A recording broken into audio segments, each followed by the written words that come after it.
The night her husband died, she dug for 3 hours straight, with a kitchen ladle, no coat, no lantern, and nobody coming to help. Her hands bled through her apron, frost bit the ends of her hair, and she didn't stop until the earth gave way beneath her, until she felt the soft thud of packed hay from the barn wall. That was the first time she heard the cow bawl on the other side. Not just any cow, her husband's favorite, the one he called Sugar. 3 weeks later, the valley hit -60. The men who'd called her foolish, mad, lonesome, grief-touched, every last one of them rode into town half-starved, wrapped in burlap sacks, and dragging the stiff carcasses of their livestock behind. Except for her, because her tunnel held, because she'd kept digging long after hope had frozen in the snow. But none of that was supposed to happen. Not to her, not to the woman who'd come west with a husband strong enough to fight a bear and win, with 3 cows and a baby on the way. But loss has a way of freezing you from the inside out. And when that kind of cold comes, the kind no stove can melt, the only thing left is to dig. It had started the first fall they spent in the Bitterroot Basin. She and Henry had built the cabin in 7 days. It sat proud on a ridge, stone chimney tall, logs tight as bone. They stacked the barn just downhill, easy for pasturing, harder come snow. But Henry always said, 100 feet ain't far unless it's how deep you got to dig. She hadn't known what he meant until after the funeral. He'd taken a fever after butchering a steer with a festering belly, said it was just the stink, that it'd pass. But the next morning, he was shaking in bed, sweating and raving about holes in the roof that weren't there. By sundown, his tongue had swollen in his mouth,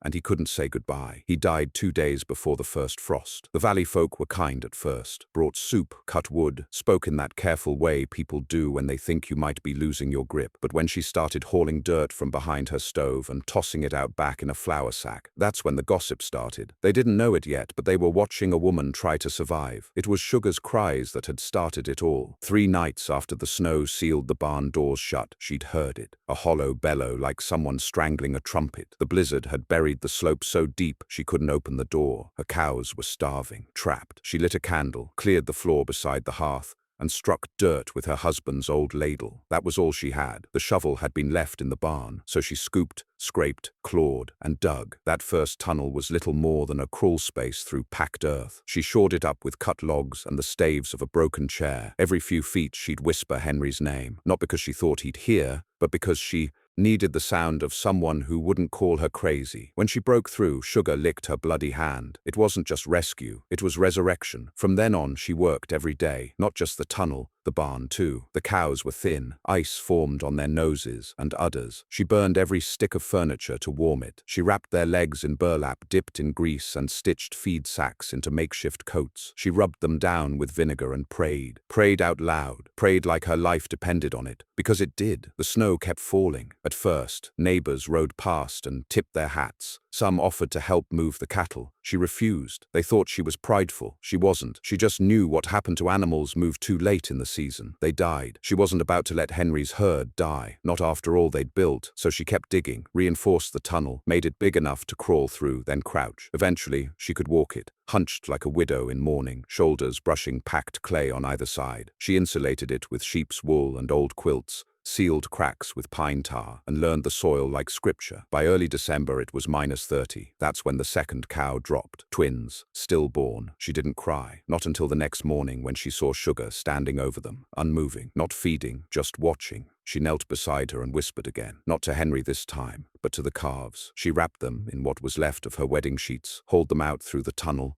and buried them beneath the root cellar. She marked the spot with a cross carved from kindling. The neighbors started talking louder then. She's burying animals like people. She's cracked. She'll burn alive in that mole hole of hers. But still, she dug, reinforced, added a vent shaft, laid down pine boards to keep the mud from freezing solid. She hung lanterns every few feet, old jam jars filled with tallow and wicks from her last good dress. The smell of soot and fat filled the tunnel, but it was better than darkness. The blizzard came late that year, January 7th. The sky cracked open before dawn and dropped 30 inches of snow in 6 hours. Then the wind came. Not just wind, a scream, a banshee howl that tore roofs and buried fence lines. The mercury dropped so low the glass cracked. Chickens froze on the roost. Men who'd lived their whole lives in Montana wept. And then came the real cold, -60. She woke that night to silence, the kind that feels like the end of the world. No wind, no cries, not even the popping of logs in the fire. Just stillness. That's when she knew. The barn was iced over. The cows weren't making noise. She threw on her boots boots, lit her last lantern, and stepped into the tunnel. It was warm, warmer than she'd expected. Her breath fogged the glass, but the air didn't sting her lungs. The heat from her hearth had seeped down the clay,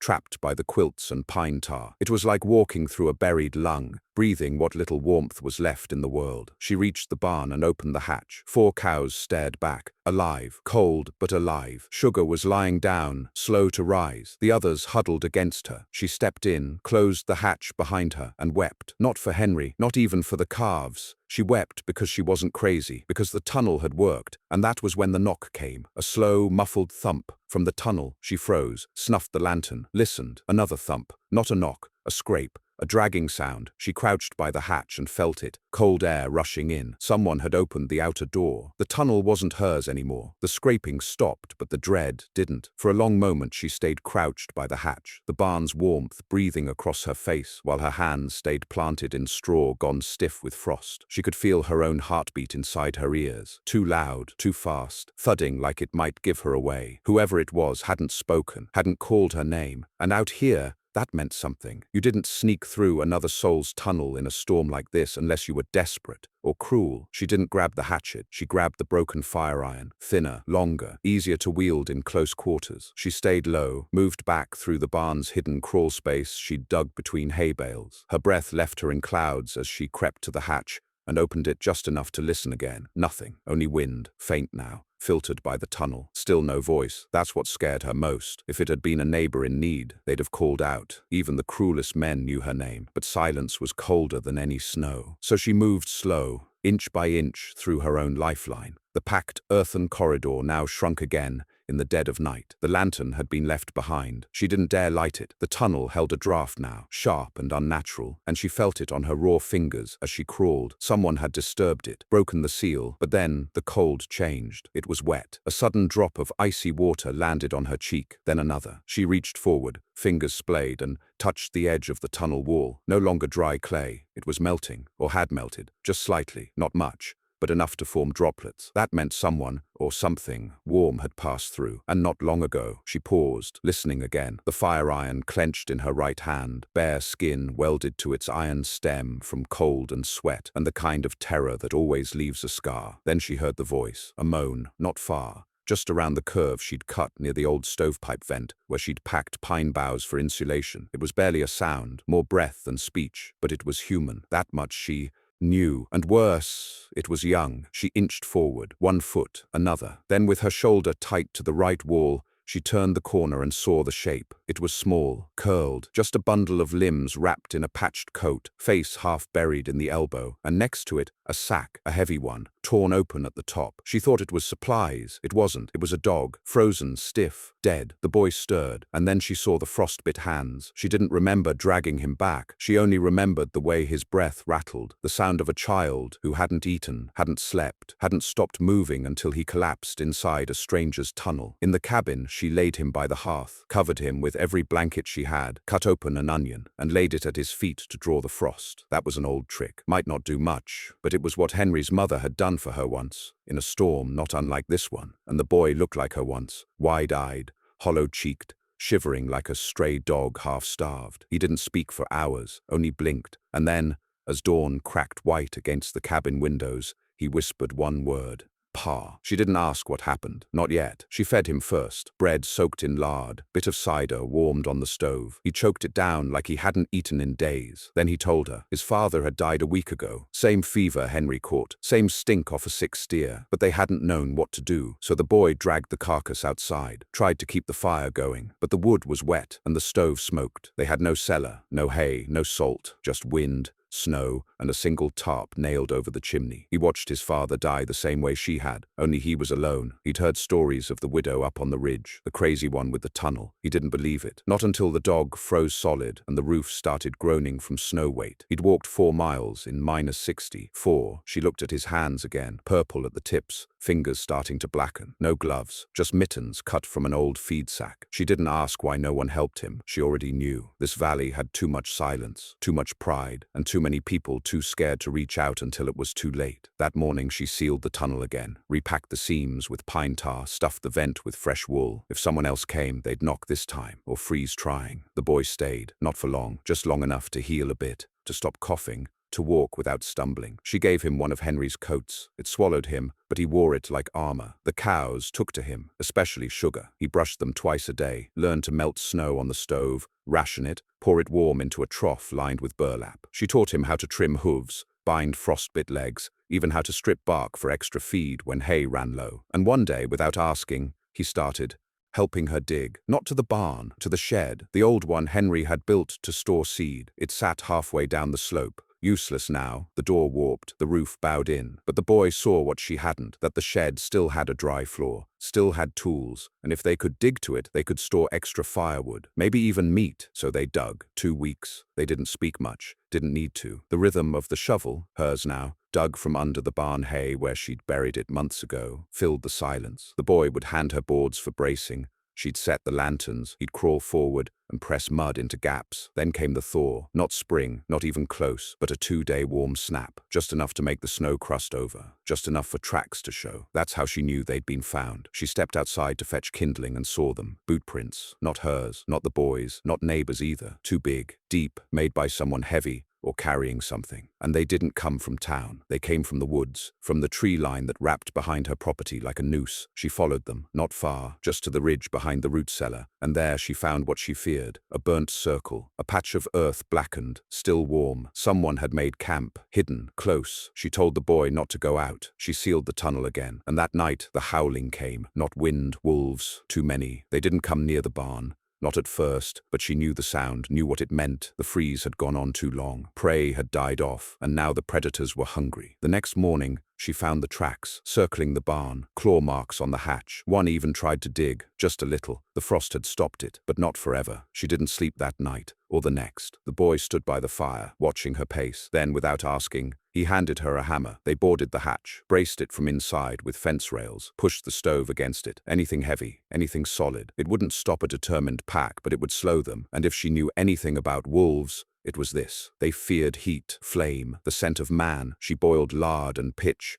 soaked rags in it, and tied them to broom handles, makeshift torches, made 6 of them, 1 for each direction of the barn. That night they waited. No knock, no howl, just silence, until the scratch returned, but not at the hatch. At the cabin, she saw the shadow through the window. Not a wolf, a man. He stepped forward, face wrapped in a scarf, eyes bloodshot. He held something in his arms, a bundle. She opened the door with the fire iron ready. It was a baby. Not his. He said he found it, crying in a ditch, wrapped in a coat too small. Someone had left it, or dropped it, or worse. He'd walked 2 days. No food, just the child. He wasn't begging, just asking. Please, it's warm in here. She let him in, fed him, took the child. And once again, without asking, she began digging. This time, not to the barn, not to the shed, to the cabin next door, vacant now, belonged to the Mason family. They'd gone east after the first snowfall, left behind chickens, a smokehouse, maybe some salt, maybe even bedding. If she could reach it, others could shelter. She dug through night, through fear, through the bone-deep ache that told her Henry would have done the same. And when she broke through that final wall, she realized something. She wasn't crazy. She was the only one who'd prepared. And the valley wasn't mocking her anymore. It was coming to her door. She never intended to become a sanctuary. Not for neighbors who once called her delirious. Not for a child with frostbitten hands or a man too hollow-eyed to explain where the baby in his arms came from. She hadn't dug the first tunnel to rescue the valley. She'd dug it because no one came for her when Henry died. Because grief is heavier than snow and colder than wind, because the only thing left to do when no one helps is to help yourself. But now her tunnel had become something else, a vein through frozen earth, a lifeline through silence, and it pulsed with the weight of other people's desperation. The baby, a girl not more than a few months old, refused to cry after the first night. She slept against the boy's chest, wrapped in one of Sugar's saddle blankets, while the man who brought her coughed blood into a rag by the hearth. Pneumonia. She knew the sound. She didn't ask for his name. He couldn't give it. When he stopped breathing 2 days later, she didn't bury him. Not yet. The ground was too hard. She wrapped him in the tarp he'd worn and set him in the coldest corner of the shed tunnel. It was the best she could do. The boy said nothing. He only held the child tighter. That was the moment the valley stopped being a map of property lines and became a graveyard of good intentions. The next knock came at dusk. A woman, face windburnt, coat torn, her husband behind her dragging a child on a sled made of stove doors. Their own home had collapsed from snow weight. Chimney failed. They'd burned everything. Bed frames, wall planks, even the cupboard doors, until the smoke turned black and the fire died. The woman had heard a rumor in town, passed between cracked lips and shivering hands. She's got tunnels. She's still got cows. The tunnel, it had become legend, a whispered myth in a valley buried so deep under snow that even prayers froze before reaching the clouds. She let them in. Of course she did. She gave them the cabin next door, the one she'd tunneled into 2 weeks prior. It wasn't much, but it had walls and a floor and 4 quilts salvaged from the attic. The tunnel connecting their cabin to hers was narrow, tight, but warm enough to keep the frost at bay. The child on the sled didn't speak. He simply stared, blank-eyed, dirt-caked, as if the snow had eaten every word he'd ever known. And then came the sick, a family of 4, then 2 boys, barely older than the first, leading a goat and dragging a barrel of half-frozen milk behind them. By the 2nd week of January, she was housing 11 people across 3 cabins, all fed on stale cornmeal, melted snow, scraps of jerky, and the last of Henry's salted pork. She rationed with military precision. She assigned watches. She taught the children how to dig, how to listen for cracks in the earth, how to sniff for gas leaks from the old lanterns. She became something she'd never meant to be, a leader. But leadership in a tunnel doesn't look like speeches. It looks like frostbite dressing, like counting footsteps by feel when the light burns out, like holding a cow's head while she births a calf that doesn't breathe, and then digging fast enough to bury the dead before the living see too much. She kept them moving. Every day, not out of hope, but because stillness was death. The storm outside only worsened. Drifts covered windows, doors sealed shut. The sky never broke blue, only grey, thick, smothering. And the wolves, they didn't leave. 3 calves were dragged out one night when a latch failed. The boy had found the bloody trail in the snow and followed it to the tree line before she stopped him. The child still hadn't cried. He carried her everywhere now, a bundle of breath and wool tucked beneath his coat. And the people kept coming. A woman with a broken leg, a farmer who hadn't spoken since his wife froze during a supply run, a girl with burnt fingers who'd tried to thaw a pipe with lamp oil and fire. By the 3rd week, she'd dug tunnels to 4 cabins, the shed and the barn, 7 structures, 12 mouths, and 1 woman who hadn't slept through a night since the blizzard began. They all called her Ma now, even the grown ones, even the ones older than her, and not one of them mocked the tunnels anymore. They built onto them, reinforced them with boards pulled from half-collapsed roofs, hung blankets along the walls to keep wind out and heat in. Someone even painted signs, little scraps of wood with charcoal marks. Barn, shed, east cabin, root cellar, like a town underground. They tried to keep track of the dead. 5 they buried. 1 froze before they reached her. 2 others wandered off in the night, chasing voices maybe. They'd never been found. She still whispered Henry's name sometimes, but only in the deepest part of the tunnel, the first chamber she'd dug, where the earth still held the shape of her knees. It had become a place for silence, for memory. The others didn't go there. They respected it. Then one morning the frost cracked different. It wasn't the tunnel. It was the ground above, a sound like snapping bone. She rushed outside through the east tunnel hatch, flanked by the boy and the girl with burnt hands, and saw it. The ridge had slumped. The snowbank above, the barn was bowing, beginning to slide. Not fast, not yet, but heavy. That much mass, once it moved, would bury the whole thing, tunnel and all. She counted seconds, watched the slow flecks of snow, and she made a decision. They would dig again. Not down, up, a shaft, a chimney of escape that cut vertical through frozen earth and snow, a way to vent the heat and release pressure. If the barn collapsed, they'd have another exit, another breath of air. She sent the strongest men to start carving. The boy helped. She stayed back, calculating angles, checking airflow, feeding the fire in the hearths to push warmth through the clay. The shaft took 2 days. They hit sky on the 3rd. She'd never seen the sun so bright. Just a sliver, a knife edge of gold cutting through the white. And when she climbed to the top, she saw them, a line of figures coming down the trail. Not riders, walkers, wrapped in everything from burlap to carpet. Some barefoot. One man carried a shovel like a cane. Another pulled a sled of firewood behind him, all he had left from his ranch 3 miles out. And they were all coming to her. She felt her knees go weak, not because they came, but because she couldn't feed them. The truth was this. The cows were failing. Sugar had stopped eating 2 nights ago. Her breath had grown shallow. And the hay was down to shreds, scraps swept from the floor and mixed with boiled bark and thawed leather. She'd She'd kept everyone alive, but now it was time to choose who would eat and who would bury. But when the first man reached her, a miner from the north slope, he didn't ask for food. He handed her something wrapped in cloth. Potatoes, sprouted, soft, but still food. Behind him, another stepped forward, a jar of beans, then a sack of oats. A woman pressed cured fish into her hands. A child gave her 3 apples, shriveled but red. And the man with the firewood? He just said, "I came to trade," she cried then, in front of all of them, for the first time, not out of grief, but out of something she'd thought she'd lost when Henry died, out of gratitude, and the tunnel breathed deeper. That night, the boy sat beside her in the barn. Sugar lay still, eyes half-lidded, ribs too visible. He didn't speak, just reached out and touched her ear, the tip black from frostbite. She hadn't noticed. He had. Then he handed her something small, a button. It was Henry's, from his coat. The boy had found it under the barn floor, where she'd stashed his things. He said nothing, just pressed it into her palm and leaned his head against her shoulder. And for once, she let herself rest. The storm still raged, but the tunnel held. 2 nights after the tunnel reached the surface, the sky broke open again, not with snow, not yet, but with a strange calm that wrapped the valley in an unnatural silence, the kind of quiet that comes before something terrible. She felt it in her spine, the way she'd once felt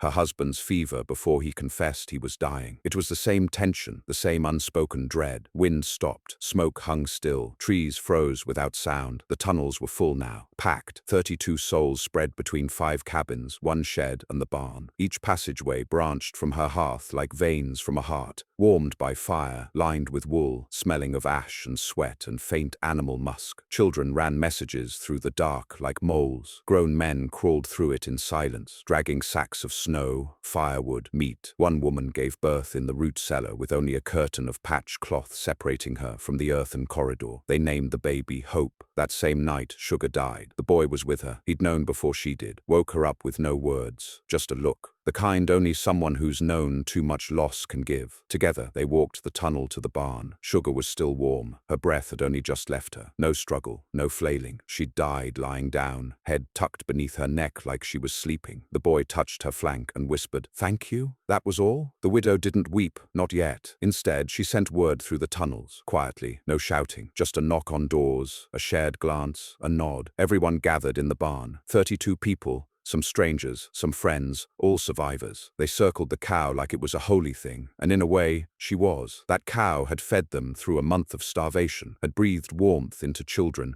who hadn't touched sunlight in weeks, had given birth in a storm so cold that glass shattered without warning. Sugar wasn't just a cow, she was legacy, memory, a symbol of the last piece of Henry still alive. The widow stood over her with the fire iron, then passed it to the boy. He refused, so she used the bone knife. They carved her together, carefully, with reverence. They saved the hide, the hooves, the sinew. Every piece would be used, every morsel honored, nothing wasted. The meat was salted with the last of their stores, the bones boiled for broth. Her heart, wrapped in cloth, was buried beneath the floor of the barn, in the original tunnel, the one she'd dug alone in the dark, the night she'd first clawed through the earth like a dying animal. After the carving, the silence held for a long time, until the girl with the burned hands, now wrapped always in wool mittens stitched by the boy, spoke aloud. "Sugar saved us." Someone added, "So did the tunnel." But the widow just said, "It's not the tunnel that saves, it's the digging." The next day, the sky split, not with snow, but with a sound, like thunder, but deeper, rolling, avalanche. She was at the stove when it happened, heard the groan, the snap, the sudden rush like a wave tearing through the air. The ground shivered, a lamp fell, dust leapt from every rafter. She grabbed the baby, Hope, cradled her against her chest, and ran for the shaft. The others met her there, faces pale, eyes wide. The ridge had collapsed. From the surface shaft, they could see it, a white wall rolling down the slope, swallowing everything. Trees, fences, her smokehouse, gone. The barn was half covered already. The snow hadn't crushed it, not yet, but it had sealed the tunnel entrance. The door, the hatch, all gone. They were trapped. Again, but this time, they had a way out. The shaft they'd dug to vent the heat had become an escape route. a narrow spiral of packed earth and salvaged boards. Not pretty, not safe, but real. It held just enough. She organized a chain. Children first, then the sick, then the old. She went last, always last. When she emerged, the sky was blue for the first time in 2 months. Blue and bitter. Air sharp enough to cut skin, but light, real light. She knelt in it, felt it on her face, and let herself breathe. They couldn't stay above long, too cold. But now they had a choice. They could move. She mapped the slope again, this time from the top down. The barn was lost, the east tunnel crushed, but the cabins remained. So did the root cellar, the shed. They could dig again, not later. Now, that night they set watchfires. The valley was changing. The avalanche had torn up more than snow.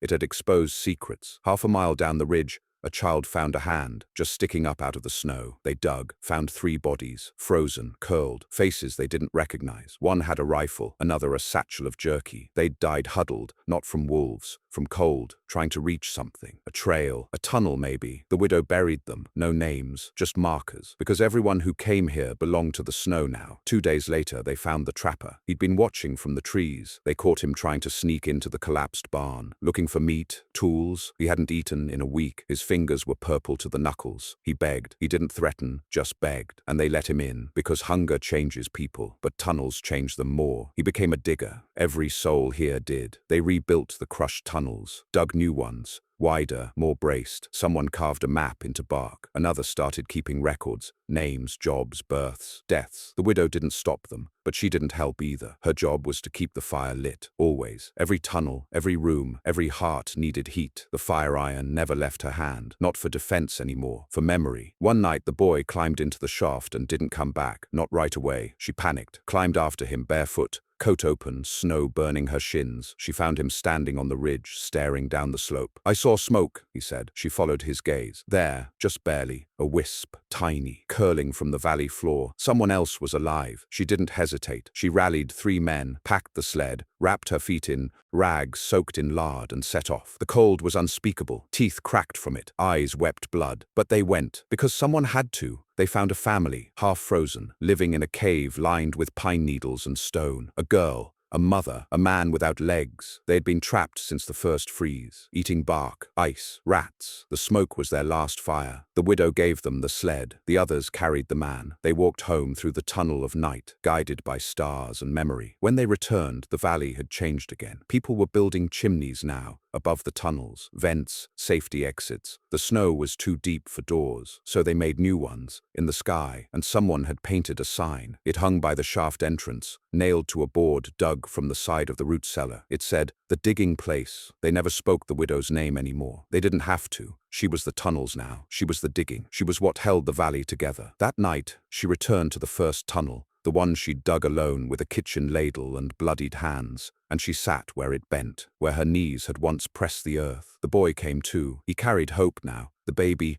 had outgrown her bundle, now wide-eyed and grabbing at mittens and braids. "She's heavy," he said, smiling. "Good," the widow replied. "Means she'll live." Then she reached into her coat and pulled out something she hadn't touched in weeks. Henry's wedding ring. She'd found it in the hearth months ago, after the fever, after the burial. She never wore it, didn't need to. She pressed it into the dirt, buried it there, in the first tunnel, the beginning of all of it. Because this place didn't need ghosts anymore. It needed stories, and the story of the woman who dug in the snow, who built a town from tunnels and saved 3 dozen lives in the coldest winter ever known, didn't end with a ring or a grave. It ended with a door, cut into the sky. The final freeze came sudden, like a hammer, the kind that stops clocks, freezes smoke mid-air, and makes your skin crack just stepping outside. It struck on the last night of January. No warning, no wind, just the deep, crushing silence of cold so profound it didn't feel like weather anymore. It felt like judgment. The air dropped past -60 again. Lower, some said. The kind of cold that made metals snap and lungs burn. Animals that had survived the worst of it so far simply lay down and didn't rise again. Chickens froze on their roosts. Even rats went still. Pipes in the nearby town shattered beneath houses. The sheriff's station door was found ripped clean off its hinges by the wind, its hinges sheared like brittle bones. But in the tunnels, life held, barely. The fires needed constant tending. No one slept for more than 2 hours at a time. They took shifts, hands red and blistered from handling firewood, lungs blackened from smoke. But they lived. Because the tunnels were more than dirt now. They were warm with the breathing of dozens of souls. A steady thrum of life moved through them, a heartbeat in the soil. Children slept on shelves cut into the walls, wrapped in furs beside buckets of slowly melting snow and scraps of cheese. Adults lined the narrow corridors with hot bricks, boiled pine needles for tea, scraped bark from trees long buried in drifts. The widow didn't sleep, not really. She moved always, checking cabins, feeding the last of the dried mash to the goats, whispering to those who cried in their sleep. Sometimes she stopped at the shaft and listened, and when she did, she could hear the world freeze above her. No birds, no wind, just stillness, until the day the snow cracked, loud, sudden, a crack like a shot fired from the heavens. And then, a sound none of them had heard in over a month. Water, dripping, then trickling, then a miracle, running. From the shaft above came a single rivulet of thaw. It touched the tunnel wall, ran down the packed clay,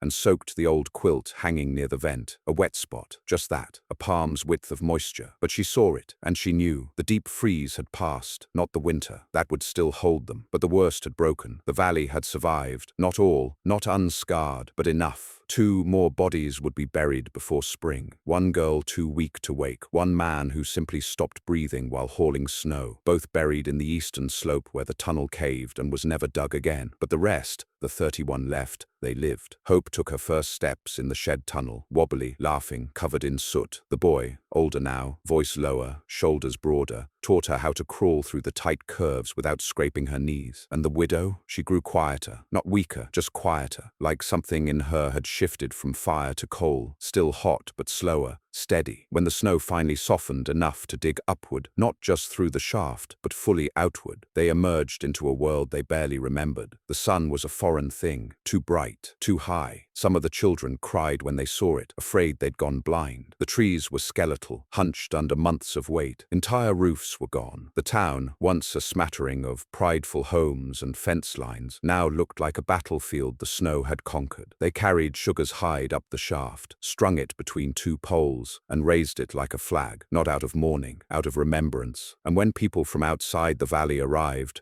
rescue teams, doctors, missionaries, they didn't understand what they were seeing. They saw soot-faced children dressed in animal hides, crawling through holes in the ground like prairie dogs. They saw cabins with no doors, only holes in the snow. They saw fire pits where kitchens used to be, maps burned into bark, and people smiling, with split lips and blackened teeth. One rescuer asked, "Who led you?" And 31 heads turned toward the widow, but she just shook her head. "We dug. They wanted to give her a medal." She refused. They tried to write articles. She turned them away. They offered to move her east, to warmer places. She laughed. "They laughed when I dug," she said. "I'll dig again." She rebuilt, not above ground, below. They reinforced the old network, built proper tunnels, not just crawl spaces, but real ones, lined with stone and timber. One ran to the town's well, another to the schoolhouse, where a woman who'd nearly frozen now taught children the letters by candlelight. Another ran to the creek, where ice broke earlier each year. They laid down rails, tiny ones, pushed carts of firewood, water, food. The digging place became a name people whispered with awe. "Go to her. She's got tunnels." And people came, not to mock, to learn. The widow never claimed credit, never wrote her name on a thing. But every spring she'd walk the length of the first tunnel, the one that saved Sugar, saved them all, and she'd sit where it curved,